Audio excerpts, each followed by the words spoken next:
ഡൽഹിയിലെ വെള്ളക്കെട്ടുമായി ബന്ധപ്പെട്ട വിഷയത്തിൽ കേന്ദ്ര ആഭ്യന്തരമന്ത്രി അമിത്ഷാ ഇന്ന് അവലോകന യോഗം നടത്തും. ഡൽഹി സർക്കാരിലെ ഹൌസിംഗ്, റോഡ് ട്രാൻസ്പോർട്ട്, ജൽശക്തി മന്ത്രിമാർ യോഗത്തിൽ പങ്കെടുക്കും. ആർ രാധാകൃഷ്ണൻ ചേരുന്നുണ്ട് ഡൽഹിയിൽ നിന്ന് വിവരങ്ങളുമായി. ആർക്കെ, വല്ലാത്ത മഴക്കെടുതിയാണ് അവിടെ. മഴക്കെടുതി രൂക്ഷമാകുമ്പോൾ ഈ വെള്ളക്കെട്ടിന് അടിയന്തര പരിഹാരം, അതിന് ഏത് രീതിയിലാണ് യോഗത്തിൽ ചർച്ചയുണ്ടാകുക? കൂടുതൽ വിവരങ്ങൾ എന്തെല്ലാമാണ്? സ്മിത, ഈ വല്ലാത്ത മഴക്കെടുതി എന്ന് നമ്മൾ പറയുമ്പോൾ ഡൽഹിയെ സംബന്ധിച്ച് ഡൽഹിക്ക് ഇത്തരത്തിലുള്ള ഒരു മഴ ശീലമില്ല എന്നുള്ളതാണ് പ്രധാനപ്പെട്ട വസ്തുത.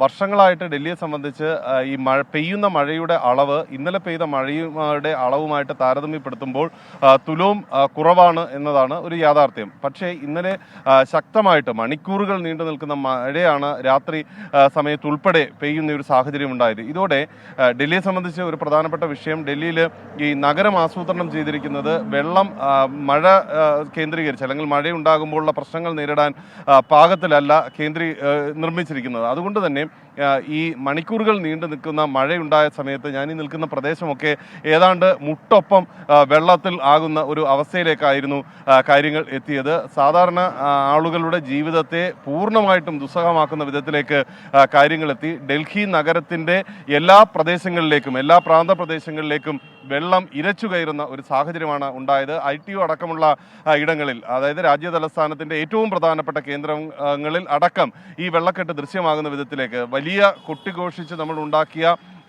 കീഴ്പാതകൾ അടക്കമുള്ളവ വെള്ളത്താൽ നിറയുന്ന ഒരു കാഴ്ചയും ഡൽഹി കണ്ടു. ഈ സാഹചര്യത്തിൽ സർക്കാരുകളെ സംബന്ധിച്ച്, ഡൽഹി സർക്കാരിനെ സംബന്ധിച്ചും കേന്ദ്ര സർക്കാരിനെ സംബന്ധിച്ചും ഏറ്റവും മോശമായിട്ടുള്ള ഒരു സാഹചര്യമാണ് അവർക്ക് മുന്നിൽ ഉണ്ടായിരിക്കുന്നത്. വെള്ളം കെട്ട് നേരിടാനായിട്ട് ഒരു വിധത്തിലുള്ള ക്രമീകരണങ്ങളും നടത്താൻ അവരെ സാധിച്ചില്ല എന്നുള്ളത് ഇരു സർക്കാരുകൾക്കും വലിയ തിരിച്ചടിയായി മാറിയിരിക്കുകയാണ്. ഈ സാഹചര്യത്തിലാണ് കേന്ദ്ര ആഭ്യന്തരമന്ത്രി അമിത്ഷായുടെ നേതൃത്വത്തിൽ ഇന്ന് അവലോകന യോഗം കേന്ദ്ര സർക്കാർ വിളിച്ചിരിക്കുന്നത്. ഡൽഹി സർക്കാരിൻ്റെ വ്യത്യസ്ത മന്ത്രാലയങ്ങളിലെ മന്ത്രിമാരെ കൂടിയും ഇതിൻ്റെ ഭാഗമായിട്ട് വിലയിരുത്തും. ജനങ്ങളെ സംബന്ധിച്ച് ഈ കേന്ദ്ര സർക്കാരും ഡൽഹി സർക്കാരും തമ്മിൽ നടക്കുന്ന ശീത സമരം ഡൽഹിയിലെ എല്ലാ ജനങ്ങളുടെയും സ്വൈര്യ ജീവിതത്തെ ബാധിക്കുന്ന വിധത്തിലേക്ക് എത്തിയിരിക്കുന്നു എന്നുള്ളത് അവസ്ഥയാണ്. അതുകൊണ്ട് വലിയ അമർഷവും ഇക്കാര്യത്തിൽ ഉയരുന്നുണ്ട്.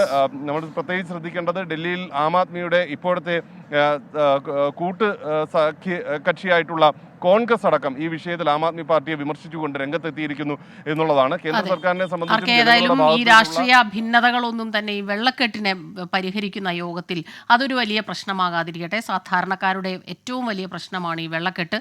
അവരുടെ നിത്യജീവിതത്തിൽ പ്രശ്നങ്ങളില്ലാതെ ഈ പ്രശ്നം പരിഹരിച്ച് അതിന് അടിയന്തര പരിഹാരം ഉണ്ടാകട്ടെ എന്ന് നമുക്ക് പ്രതീക്ഷിക്കാം. ആർ രാധാകൃഷ്ണൻ ഡൽഹിയിൽ നിന്ന് വിവരങ്ങൾ നൽകുകയായിരുന്നു.